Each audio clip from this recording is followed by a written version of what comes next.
ब्रह्ममुरारिसुरार्चितलिङ्गं निर्मलभासितशोभितलिङ्गम् जन्मजदुःखविनाशकलिङ्गं तत्प्रणमामि सदा शिवलिङ्गम् देवमुनिप्रवरार्चितलिङ्गं कामदहनकरुणाकरलिङ्गम् रावणदर्पविनाशनलिङ्गं तत्प्रणमामि सदा शिवलिङ्गम्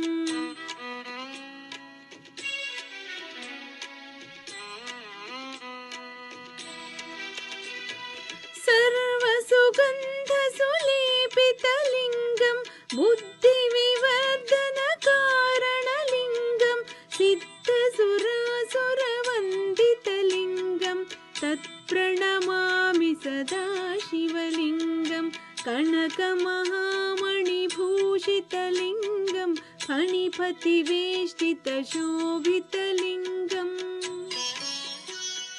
दक्षसुयज्ञविनाशनलिङ्गं तत्प्रणमामि सदा शिवलिङ्गम् कुङ्कुमचन्दनलेपितलिङ्गं पङ्कजहारसुशोभितलिङ्गम् सञ्चितपापविनाशनलिङ्गं तत्प्रणमामि सदा शिवलिङ्गम्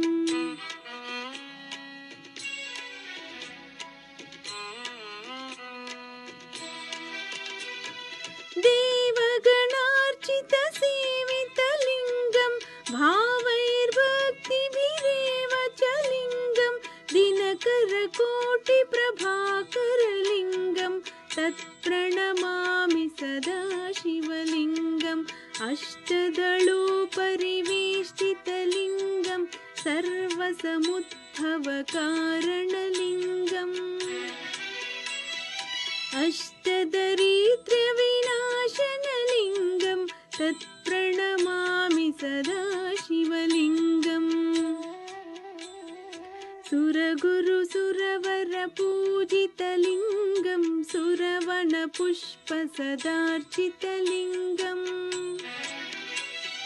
परमपदं परमात्मकलिङ्गं तत्प्रणमामि सदा शिवलिङ्गम् लिङ्गाष्टकमिदं पुण्यं यः पठेत् शिवसन्निधौ